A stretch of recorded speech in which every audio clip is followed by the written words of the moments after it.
og'zingizga qolib ketgan qaymoqlarni hammaga birdek yoqadigan, og'zingizga erib ketadigan pechenye tayyorlaymiz. Retsept olishni boshladim dedimki, nevaralarim yugurib kelishadi.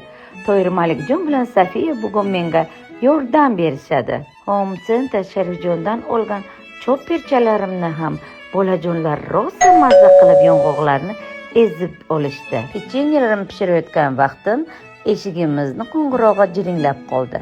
O'zim marketdan zakaz qilgan kichkintoy nevaralarim uchun tagliklar ekan. Kuryer dastavka qilib berdi. Aytgancha, bizning tanlov baby stil tagliklari.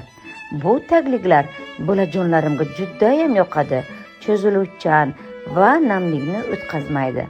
Siz ham ishlatib ko'rishingizni tavsiya qilaman. Bolajonlarim esa uxlab qolishdi va men pechenyelarni tayyorlab oldim. To'liq retseptni